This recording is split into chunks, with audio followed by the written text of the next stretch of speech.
وكذلك أوحينا إليك قرآنا عربيا لتنذر أم القرى ومن حولها وكذلك أوحينا إليك قرآنا عربيا لتنذر أم القرى ومن حولها.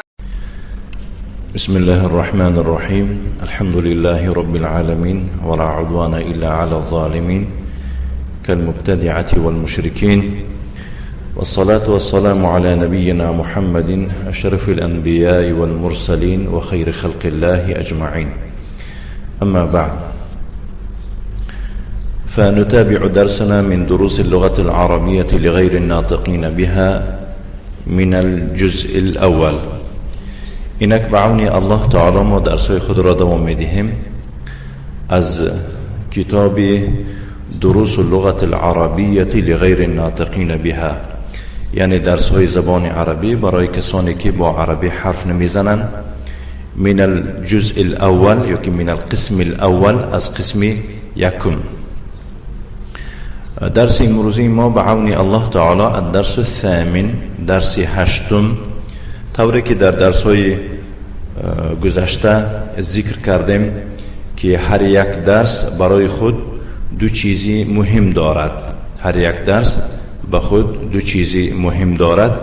یکی از این دو چیزی مهم الکلمات الجدیده، کلمه های نو، زیرا مقصد از آموختن زبان عربی باید که ما کلمه های را از بر دانستن ما لازم است، به خاطر صحبت کردن، به خاطر صحبت کسی را شنیدن و فهمیدن. دویم چیزی مهمه که این هم در برابر آموختن کلمات الجدیده مهم و ضرور می باشد، هر یک درس به خود خاص قاعده یا که قاعده های را دارد.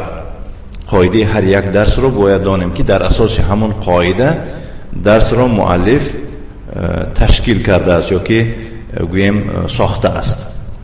نعم. الكلمات الجديدة للدرس الثامن، كلمة هاي نو آيدي درسي هشتم. امام در پیشی، امام در پیشی، خلف در پسی، در عاقبی. امام و خلف اینها هر دو ظرف می باشند. ظرف های مکان انشاءالله در داخل درس می فهمانم قاعده ظرفی زمان و قاعده ظرفی مکان، اگر به شرط هر دو قاعده یک جا آمدگی باشد. لمن برای کیست، از آن کیست، فهمیدید؟ از آن کیست یا که برای کیست. مثال میپرسید که لمن هذا الكتاب، این کتاب از آن کیست، فهمیدید؟ الیابان ژاپن، امریکا امریکا، الصین چین این خطای، سکین مفرد است، جمع او سکاکین می شود. این جمع گرچنده که در صورت مشابهت به جمع مذکر سالم کند، اما این جمع مذکر سالم نیست، زیرا که و یونون چی از حرفای اصلی کلمه می باشند. این را جمعی شکسته می گویند. سکاکین، کارد. خب طوری که شیخ ما حفظه الله تعالی گفتن که سکین را از اون کلمه گرفته شده است که برای خاطری آرام کردن. وقتی که حیوانی ذبح میکرد دیگه را ذبحش میکنن، بعد از آن چی میشود؟ آرام میشود. بنابراین این آلت را سکین، شخص یک چیزی آرام کننده نامیده شده است. انگلترا انگلیا، سوئیسرا شویتزاریا. این بود یعنی کلمه های نوی آیدی بیم این درسی الثامن هشتم. الدرس الثامن کتاب نداره بچه. الدرس الثامن یعنی درس هشتم گفت است که هذا الرجل تاجر و ذلك الرجل طبيب. این مرد یا که این شخص یا که این نفر یا این انسان، وقتی که رجل میگوین این نه فقط مرد را نامیده می شود. هذا الرجل تاجر و ذلك الرجل طبیب. این مرد یا که این شخص تاجر است و آن شخصی که در دور است کمی از ما و دکتر است یا که پزشک است. در اینجا ما در این جمله قاعده را دیده ایستاده ایم که این را قاعده بدل میگویم. بدل اساسا تقسیمات بسیار دارد، تقسیمات بسیار و تفصیل آن را انشاءالله در المقدمه الاجرومیه خواهیم گذاشت انشاءالله. خب بدل گفته چی را میگویند؟ باختصار هو التابع المقصود بالحكم بلا واسطه. بدل چی بود است؟ هو التابع المقصود بالحكم بلا واسطه. در همین جا بارک الله فیکم الرجل بدل می باشد، اختصارا گوییم الرجل بدل می باشد. وقتی که ما گفتیم الرجل بدل هست، معلوم می شود است که از بدل پیش یک اسم دیگر ذکر شده است که آن را المبدل منه می نامند. فهمیدید؟ آن را چی می نامند؟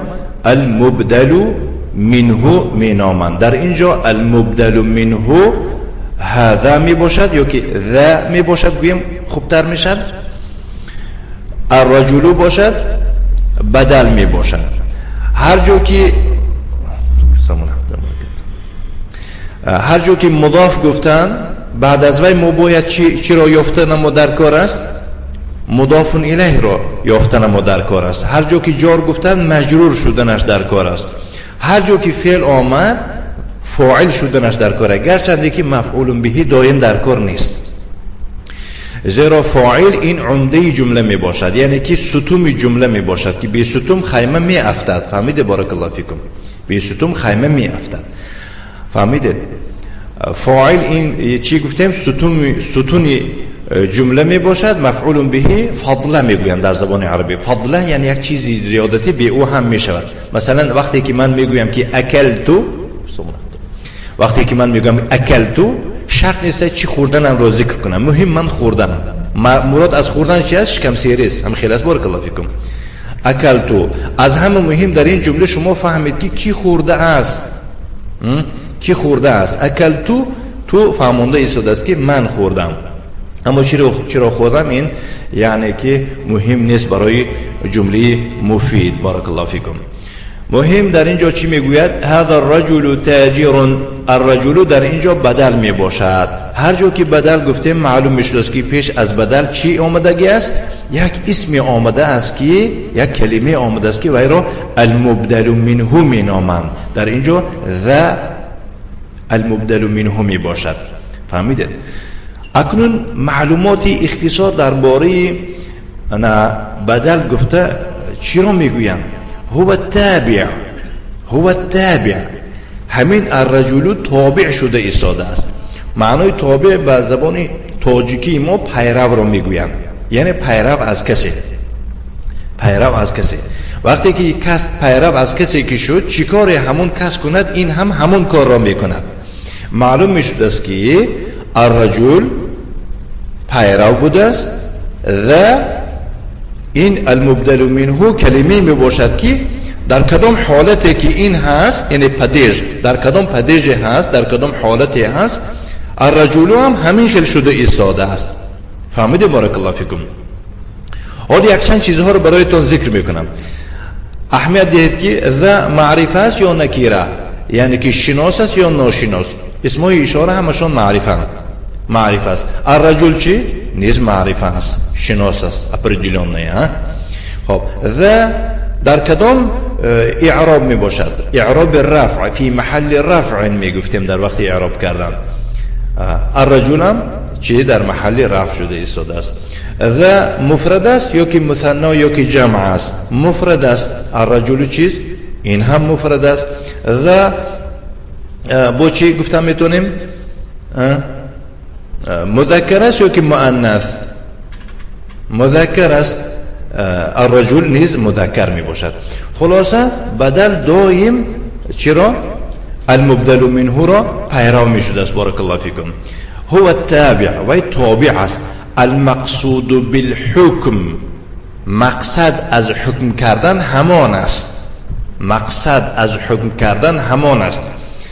خب یعنی هر حکمی رو که درباره ذا میگوییم، الرجل را حکمی ذا برای الرجل نیز هست، بلا واسطه، فقط بینشان واسطه نیست. فهمیدید؟ بین ذا و الرجل واسطه نیست گفته شده است. برای چی گفته شده است؟ می شود بعضی تابع هایی که بینشان واسطه است. این حرفای عطف را میگویند. حرفای عطف اینها حرفای میباشند، یعنی سیوز، اینها حرفای میباشند که بین جمله ها چیکار میکنن؟ همچون واسطه میشوند. اما بین المبدل منه و بدل واسطه نمی باشد. هو التابع المقصود بالحكم بلا واسطة، أي بينه وبين متبوعه، أي بينه وبين متبوعه، بين بدل ومتبوع يعني واسطة نيست. وهو أقسام، بدل چند قسم ها می شود، یک نمودی بدل نیست، قسم هاست. منها از جمله البدل المطابق، یک بدلی هست که وی رو بدلی مطابع میگویند که عیناً یک خیل می باشد. چه خیلی که هر وصفی رو که درباره ذا گفتیم در همین الرجل هم هست. مذکر مذکر، مفرد مفرد، معرفه معرفه، اعراب اعراب. فهمیده؟ این بدلی مطابق میگویند. و من مواضع البدل المطابق، بعضی نشانه ها است که به طفیل این نشانه ها میدانید که این بدل کدام نمودی بدل بوده است؟ بدلی مطابق است. بدلی چی؟ مطابق است. یکم الاسم الظاهر المعرف بال بعد اسم الاشاره. نگاه کنید چی گفته شده؟ الاسم الظاهر المعرف بال، هر جا که اسم ظاهر آید، اسم ظاهر در مقابلش اسم مضمر میشد، به ضمیر می آید. مثلا این محمد، محمد فی المسجد نمیگوییم، هو فی المسجد، هو فی المسجد میگیم. محمد اسم ظاهر است و هو اسم مضمر، مضمر یعنی چی؟ جانشین های شخصی. هم خیلی است؟ نه، هر اسم ظاهری که الف لام داشتگی باشد میگوید. هر اسم ظاهری که الرجل اسم ظاهر است یا که اسم مضمر؟ اسم ظاهر است بیمالول، یعنی که گبزم بچه اسم ظاهر است. الف لام دارد در سرش یا نه؟ الرجل دارد. هر اسم ظاهری الف لام داره که بعد از اسم اشاره آید، بعد از اسم اشاره آید و اسم را بدل نامیده می شود. ذا اسم اشاره است؟ بله. الرجل همون اسم ظاهری المعرف بال، یعنی با الف لام معرفه شدگی هست. این رو چی می نامند؟ بدل می نامند. کدام نمودی بدل؟ بارک الله فیکم. البدل المطابق. فهمیدید؟ بسیار هم آسان است. بارک الله فیکم. مثلا هذا الرجل تاجر. و برای آموختن زبان عربی دو چیز مهم است. بارک الله فیکم. دو چیز مهم است. و آموختن زبان عربی یعنی کلمه های زبان عربی رو می آموزه برای جمله تشکیل کردن و هکذا، گپ زدن و صحبت کردن. دویم چیز مهم این قاعده های صرف را دانستن تا که فعل ها را صرف کردنش یاد گیرید. گو بلند کردن. دویم چیز. سیم قاعده نحو می باشد. فهمیدید؟ برای این عرب ها میگویند که النحو فی الکلام کالملح فی الطعام، یعنی که نحو در کلام به مثلی به مانندی نمک در طعام می باشد. طعامی بی نمک چگونه فچی بی مزه می شود بغیر از مردم چین. خب اعراب این مهم است. اگر شما جمله را اعراب کردن تانید، دانید که شما هم زبان عربی را آموختید، واقعا هم صرف را آموختید و هم نحو را. اما اون کسانی که میگوید که من مرکز خوانده تمام کردم و نمیتواند گفتن که هذا الرجل تاجر، اعرابش چگونه است و این نخوانده است و این چیکار کرده است؟ پول سپاریده است و کتاب خریده است. فهمیده؟ بارک الله فیکم. بسیار چقدر انسان ها هستن که مثلا مرکز خوانده است لیکن با بعضی تعریف میکنه که گپ زدن یاد گرفته است. گپ زدن یاد گرفته است و گپ زدن برای شکمش یاد گرفته بیچاره. نه. الاسم الظاهر المعرف بال بعد اسم الاشاره نحو هذا الرجل تاجر. اعرابش چگونه میشود؟ هذا الهاء حرف تنبيه. الهاء حرف تنبيه. هم خلاص. ذا اسم اشاره مبني على السكون في محل رفع مبتدا. برای چی ما در محل رفع میگوییم؟ زیرا خود اسمای اشاره مبنی میباشند. مبنی آن کلمه را میگویند که آخرش دیگرگون نمیشود، یخل میایستد، اما حالتش دیگر میشود. حالتش ایمنیتل پدیش، وینیتل ردیتل میشود، لیکن همون پدیش ها، همون حالت ها در چشم نمیتابند و در زبان نطق نمیشود. برای ممکن در محل، در حالتی گفتگی کرد، در حالتی رفع است، در حالتی نصب، در حالتی جر است. همین مهم ما فهمیم که در کدام حالت است. فهمیدید؟ وقتی که ما در کدام حالت بودنش فهمیم، بعد از ما اسم بدل میبیاید که وای اسم ظاهر که های و دیگرگون میشود، مبنی نیست و آشکارا میشود. فهمیدید؟ نگاه کنید. الرجل بدل من ذا. الرجل بدل من ذا، یعنی الرجل در اینجا بدل از ذا شده ایستاده است، یعنی تابعی ذا است. برای همون ما یکم درباره ذا معلومات گرفتیم که ذا چی است خودش. بنابراین میفرماد که تابع له فی اعرابه. الرجل میگو تابعی ذا میشود در اعرابش، در اکنچانیش، در حالتش. فهمیده؟ ذا در کدام حالت بود؟ در حالت رفع بود. همه خلاص و هو الرفع. انا ما چی؟ الرجل را نیز چی میخونیم؟ مرفوع. مرفوع. ما گفتیم که تمامی حرکت های زبان عربیه که دیگرگونی شده ایستاده است، البته یگان قاعده است. فهمیدید؟ مثلا برای رفع شدن، بارک الله فیکم گوش کنید، برای یک کلمه رفع شود، بزمه شود یا که گویم بزمه شود که اصلی رفع می باشد، یا فاعل شده ایستاده است، یا المفعول الذي لم يسمى فاعل شده ایستاده است، یا مبتدا شده ایستاده است، یا خبر شده ایستاده است، یا اسم کانه یا خبر این شده ایستاده است، یا تابع شده ایستاده است. مانند همین تابع است که این فهمیدید؟ فاعل، نائب فاعل، مبتدا، خبر، اسم کانه، خبر این، تابع. 7 چیز دونستن در کار بوده است. 7 قاعده رو دانید بعد میفهمید که این الرجل با آن خاطر رفع شده ایستاده است که این بدل است. بدل کدام قسم های 7 گانه میباشد؟ 7مش میباشد که 7م در نوبت خود اساسا به 4 قسم تقسیم میشود. یکی از همون 4 قسم نامش بدل میباشد. بدل میباشد. بنابراین اگر من عموم کرده میگفتم بارک الله فیکم، مرفوعات 6 تا 10 تا میشد. فاعل، نائب فاعل، مبتدا، خبر، اسم کانه، خبر این 6 تا میشد. 4 تا دیگر را هر 4ش تابع میگویند که هر کدامش با نام دارد برای خود. تأکید میشود و بدل میشود و خب نعت میشود و خب مهم.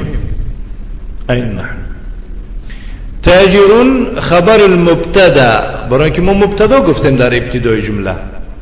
خبر المبتدا، ذا اگر اسم اشاره و همچون مبتدا باشد فی محل رفع مبتدا، برای مبتدا خبر در کار است. تاجرون خبر المبتدای مرفوع و علامت رفعه الضمه الظاهره على آخره. برای چی ضمیر ظاهرش در آخر تاجرون؟ لانه اسم مفرد منصرف، چون که اسم است، اسم تنها است و منصرف است، یا آخرش تنوین قبول کننده است. همین خلاص بارک الله فیکم. این بود معلومات اختصار درباره البدل. هذا الرجل تاجر و ذلك الرجل طبیب. این مرد، این نفر تاجر است و آن نفر دکتر است یا که پزشک است. اسم التاجر محمود و اسم الطبیب سعید. نام تاجر محمود است و نام دکتر سعید است. فهمیدید؟ تاجر را نامش محمود بوده است و پزشک را نامش سعید بوده است. در اینجا برای چه التاجری شد؟ بارک الله فیکم. زیرا که مضاف الیه، اسم را در سه حالت جر خوانده می شود. بارک الله فیکم. یا از وی پیش حرف از حرفای جر آمده است، یا که از وی پیش مضاف آمده است، یا که تابع شده ایستاده است. اینا بعد میگذاریم. نعم. هذا البيت للتاجر وذلك البيت للطبيب. این خانه از آن تاجر است و آن خانه از آن دکتر است. اگر کسی از شما پرسد که البیتو برای چی البیتو شده است، شما چی جواب میگوید؟ بارک الله فیکم. در جواب چی میگوید؟ کدام قاعده است؟ احسن، بارک الله فیک. فهمیدید؟ این رو بدل می نامند، زیرا ما گفتیم که الاسم الظاهر المعرف بال، اسم ظاهری که با ال معرفه شده ایستاده است، بعد اسم اشارتی، بعد اسم اشاره وی را بدل می نامند. کدام نمودی بدل است؟ بارک الله فیکم. البدل المطابق، بدلی مطابق بوده است. بارک الله فیکم. نعم. این خانه از آن تاجر است و آن خانه از آن دکتر است. برای چی التاجری شد؟ زیرا که اللام حرف من حروف الجر مبني على الكسر لا محل له من الإعراب. التاجر مجرور باللام وعلامة جره الكسرة الظاهرة في آخره لأنه اسم مفرد منصرف. نعم.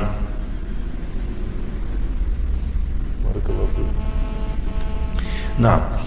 بيت التاجر أمام المسجد وبيت الطبيب خلف المدرسة. خانه تاجر در روبروی یا که گویم در پیش مسجد است. این بهتر است برایش، هم خلاصه در پیش مسجد بودن خانه تاجر این خوب است. خانه تاجر در پیش مسجد است و خانه دکتر در پس مدرسه است. اکنون اینجا یک قاعده نوی دیگه آمده ایستاده است. دویم قاعده، امام و خلفه، اینها را ظرف المکان میگویند، نریچه میگویندش، اوکازوشه نمیسته. یعنی این چنان ظرفی میباشد که ظرف مکان نامیده میشود. این را ظرف مکان دلالت به مکانی واقع شدنی کار را مینامند. ظرف زمان دلالت به وقتی واقع شدنی کار را مینامند. فهمیدی سودی یا که من بس ستم گپ سودم بچه؟ بله فهمیدن گپ. بعضا میشود که طالب در وقت درس هیچ در دیگر طرف رنگی می ستمای مسجد میشود 9 تا ستم، بعد دهم میشود وی طالب. نعم. نعم. اترك لا بأس. نعم. ظرف المكان هو اسم المكان المنصوب بتقدير في. این معلومات درباره اسم چه یا درباره ظرف می باشد. ظرف مکان این اسم مکان است که نصب شدگی است. پدیجش چی بوده است؟ نصب می باشد. وینیتل پدیش حالتی منصوب بوده است با تقدیر فی. تقدیر گفته تقدیر دیده میتواند کسی؟ دیده نمیتواند. تقدیر گفته یعنی گویا که به توفیلی همون فی نصب شدگی است که و فی رو ما در چشم دیده نمیتوانیم، طوری که با زبان و ایران نطق کرده هم نمیتوانیم. بارک الله فیکم. اینه تقدیر میگویم. فهمیدید؟ خب предположение میگوییم، تخمین. نحو امام پیشی، اما در وقتی ترجمه کردن در بعضی زبان ها همون فی وارد زبان می شود. مثلا در پیشی، خلف در پسی، همه خیلی است. و نحوهم، اما مانند اینها بسیار است. مثال امام المسجد، در پیش مسجد. اعراب امام چگونه می باشد؟ امام ظرف مكان وهو اسم منصوب يدل على مكان وقوع الفعل. امام میگوید ظرف مکان است. ظرف مکان اسمی منصوب است که دلالت به مکان میکند. کدام مکان؟ مکانی که واقع شده است این و آن کاره. جای واقع شدنی کار میگویند جا. و هو مضاف، با مضاف شده ایستاده است. المسجد مضاف الیه مجرور بالمضاف و علامت جره الكسرة الظاهرة على آخره. لماذا؟ لأنه اسم مفرد منصرف. این بود معلومات اختصار یا که مختصر درباره ظرف المکان می باشه. با همچنین ظرف زمان هم هست، ان شاء الله اینا در وقت و ساعتش میگویم. نعم. کو ترجمهش چگونه میشده است؟ بیت التاجر امام المسجد و بیت الطبیب خلف المدرسه. خانه تاجر در پیش مسجد است و خانه پزشک در پس مدرسه است. اگر شما را کسی پرسد که چرا التاجری شد، میگید که مضاف الیه شده ایستاده است، در پیشش مضاف آمده است. المسجدی چرا شد؟ میگید که امام آمده است، امام مضاف است. چرا امام منصوب است؟ این چی نمودی اسم است؟ گفته پرسند، میگید که این ظرف مکان، ظرف مکان می باشد. فهمیدم؟ بارک الله فیکم. گفتم که هر یک حرکتی که آخری کلمه ده میبینید دیگرگونه، باید که شما خودتان سوال داده استید که چرا این خیل شد، چرا این خیل شد. باید که جواب یابید. اگر جوابش ندونید باید که پرسید. بارک الله فیکم. فهمیدید؟ دو طایفه انسان علم نمیگیرد، دو طایفه انسان ها علم نمیگیرند. فهمیدید؟ فرق نداره خواه 8 سال درس گیرید در پیش یکون مدرس، خود 10 سال. یکی از اون انسان ها، کدام انسان؟ کسی که شرم داشته نپرسد. کسی که چی؟ شرم داشته از مدرس نپرسد، علم نمیگیرد. دویم طایفه انسان ها کسی تکبر باشد، کسی که کبر داشتگی باشد و یا مرد علم نمیگیرد. فهمیدید؟ نعم. آیا مورد بعضی انسان ها فرق ندارد؟ مهم یعنی که در همون چه مجلس اهل سنت باشی هم شد، فرق ندارد. گفته یعنی که انا وقت گذرانم شد. الله پناه تیاد وقت گذراندن. و اما بنعمت ربک فحدث. این نعمت رو باید که ما ورد زبان کنیم. این نعمت الله است که امروز الله سبحانه و تعالی برای ما و شما نصیب کرده است که در مسجد سنی، در نزد سنی که آلوده حزبی نیست، آلوده بدعت و خرافات نیست، ما و شما را نصیب کرده است که تعلیم گرفته شدیم در نزد شیخ. فهمیدید؟ شیخی که استاد او شیخ او یعنی که معلوم است. فهمیدید؟ شیخ مقبل شاگردش الله سبحانه و تعالی شیخ مقبل رحمت کرده باشد و این شیخ را محافظت کند. نه. لمن هذه السيارة ولمن تلك. دو تا نقلیات ایستاده است. یکی از آنها چه نزدیک بوده است و دیگری دورتر. میپرسد که لمن هذه السيارة ولمن تلك. این نقلیات از آن کیست و آن از آن کیست؟ فهمیده؟ هذه السيارة للطبيب وتلك للتاجر. این نقلیات از آن پزشک است و آن از آن کی بوده است؟ از آن تاجر است. اینا принадлежностش میگو به زبان روسی. فهمیدید؟ یعنی این نقلیات خاص برای دکتر است و آن خاص برای چیه که ملکی تاجر است. هذه السيارة من اليابان وتلك من امریکا. فهمیدید؟ آخه هر یک کس موافق به همون کیسش دیده نقلیات میخرد که البته نقلیاتی از امریکا مثل نقلیات یعنی که ژاپن نمی باشد. برای مثال برای می گفته شده است که این نقلیات از ژاپن است، از آن دختر است، و آن نقلیات از امریکا است. یعنی که این نقلیاتی که از آن دختر است از ژاپن است و آن نقلیاتی که از آن تاجر است از کجا می باشد؟ از امریکا می باشد. تاجر است آخه. اما خیلی است. در اینجا یک قاعده نو آمده شده است. برای چی من الیابانی گفتیم؟ در جواب آسان است، زیرا اینکه من حرف من حروف الجر، الیابانی مجرور بمن و علامت جره چی میگوید؟ کسرتون ظاهرتون فی آخره گفته. اما خیلی است. اما در امریکا همون کسره را میبینید یا نه؟ دیده دی امریکای بدبخت چیگونه است؟ من امریکا مجرور بمن و علامت جره آیا کسره است؟ نیست. حذف میگید کسرتون مقدره. این کسره هست، این کسری تقدیری میگویند. کسری تقدیری آن کسری است که وی را ورد زبان کردن نمیشود ولی در نظر داشته میشود. آن را هست. مادامی که حرف جر آمد باید که مجرور شود. فهمیده؟ مجرور به چی میشه؟ به کسره. بینیم که کسره ورد زبان شود، این کسرتون ظاهره نشود، به یگان علت میگید که کسرتون مقدره. حاضر میگیم معلوم میشد است که امریکا از الیابان فرق داشته است. این چی نام دارد؟ این را المقصور میگویند. المقصور، این را اسم مقصور مینامند. مقصور گفته چرا میگویند؟ بارک الله فیکم. هو ما کان آخره الفا لازمه. اسم مقصور آن اسمی را مینامند که در آخرش الفی لازمه دارد. فهمیدید؟ و تقدر علیه جمیع الحرکات للتعذر.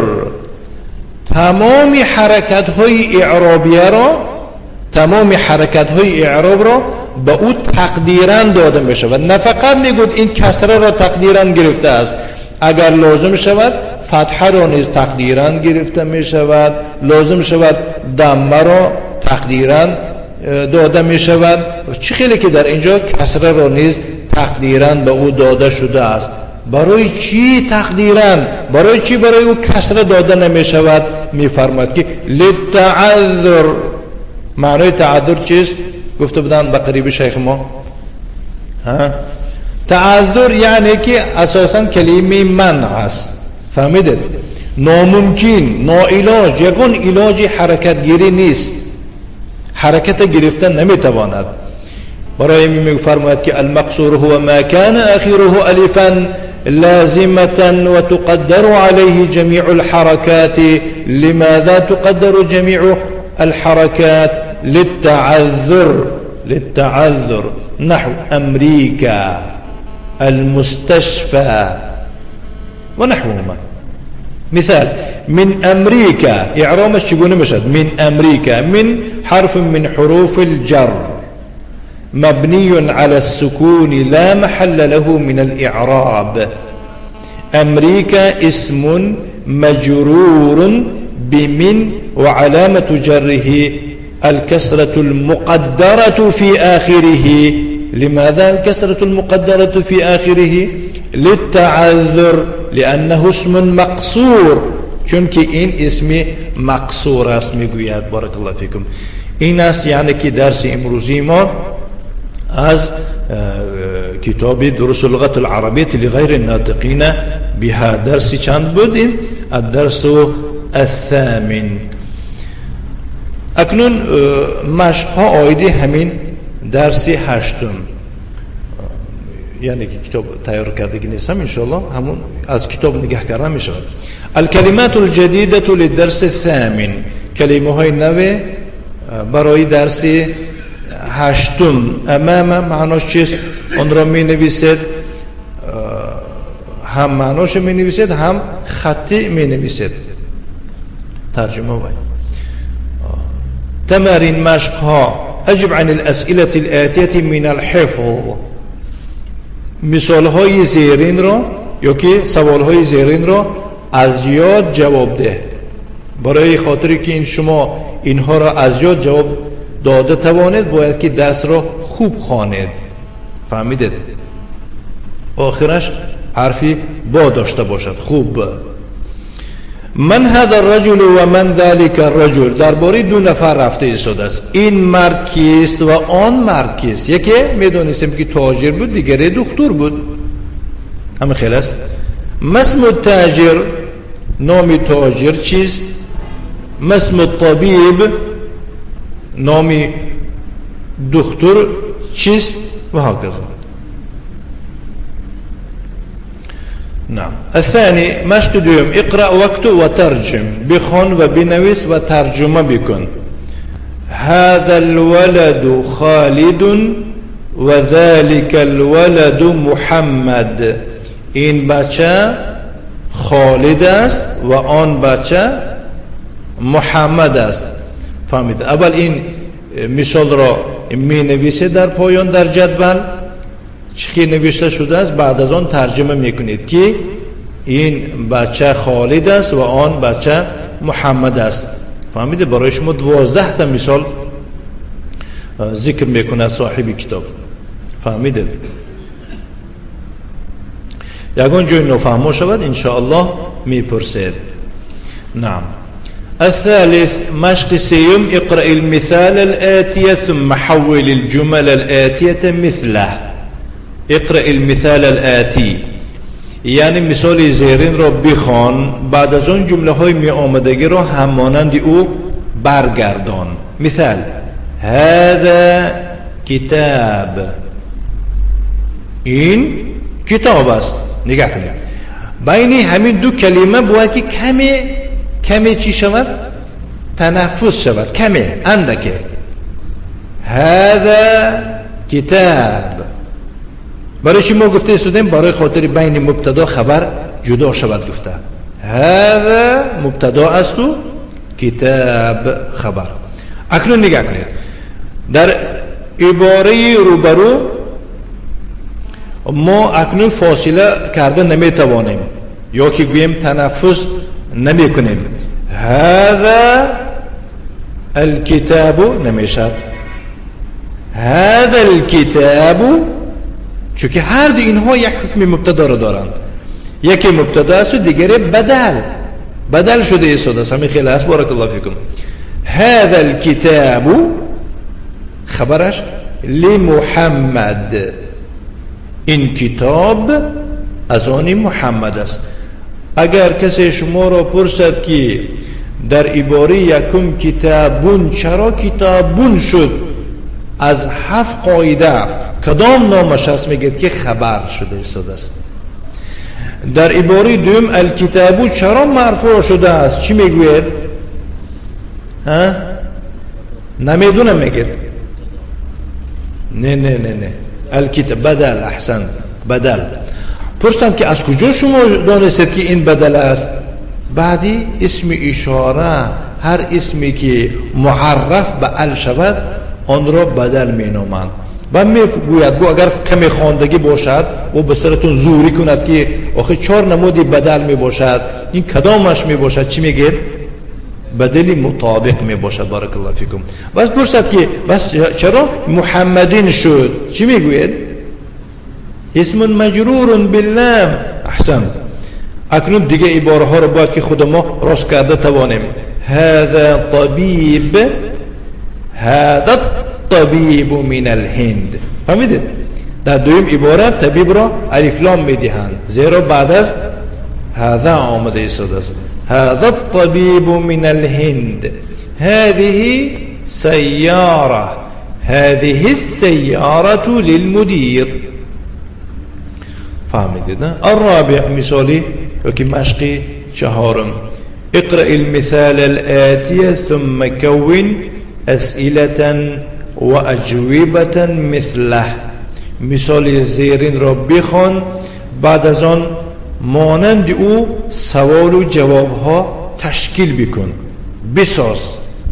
فهمیدید؟ مثال زیرین را اول خوان، بعد از آن همانند او سوال و جواب ترتیب بده.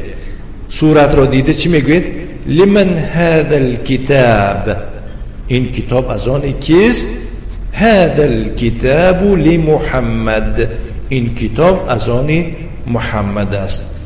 لمن هذا القلم؟ هذا القلم لعباس. لمن هذا المفتاح؟ هذا المفتاح لعلي. فهمیدید؟ تا آخر هم خیلی میخواند ان شاء الله. نعم. تأمل الامثله الاتیه، مثالهای زیرین را تأمل بکن. تأمل کردن میگه تفکر و تأمل و اندیشه بکن، فکر کن، ملاحظه کن. ثم ضع خطا تحت الاسم الذي اعرابه لفظي وخطين تحت الاسم الذي اعرابه تقديري. این من نویسیم و میتیم دو. بعد از اون در زیر اسمی که اعرابی او لفظی است یک تا خط بکش. کدام اسمی که بینید که اعرابی او لفظی است یک تا خط کشید. و خطین و دو تا خط کش در زیر اسمی که اعرابی او اعرابی تقدیری می باشد. البیتو اعرابش لفظی است یا که تقدیری یا اخانا؟ لفظی. احسنت. چند تا خط میکشیدیم؟ یک تا. فی البیتی لفظی است یا که تقدیری؟ لفظی. یک تا خط میکشید. من البیتی لفظی، الى البیتی لفظی. المستشفى تقدیری. فی المستشفى من المستشفى الى المستشفى. همینا تقدیری هم. سببش چیست؟ سبب آن است که المستشفى، امریکا، المانیا اینها اسمهای مقصور می باشند. بارک الله فیکم. نعم. اقرأ واکتب و ترجم، بخوان و بنویس و ترجمه بکن.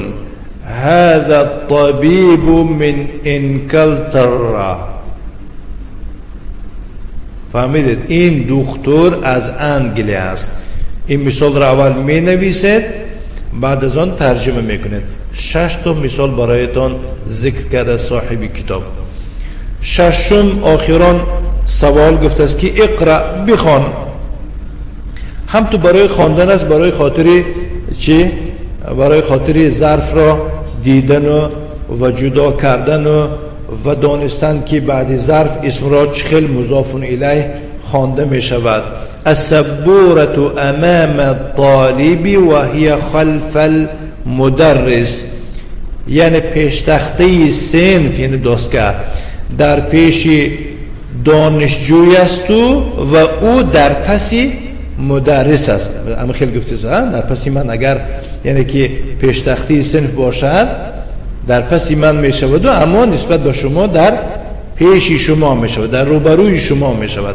السبورة امام الطالب و هی خلف المدرسه. چرا الطالبی شد؟ چرا المدرسی شد؟ به خاطر امامه و خلفه که این هر دو اسم ها چه ظرف مکان می باشند که مضاف می شود. اسئله، سوال ها. اذکر تعریف البدل.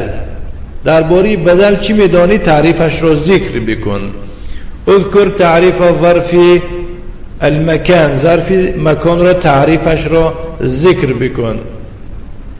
اذکر تعریف المقصور. مقصور گفته چی را میگویند، آن را نیز ذکر بکن. اعرب ما یاتی. عباره های زیرین را اعراب بکن. ذلك الرجل طبيب. فهمیدن؟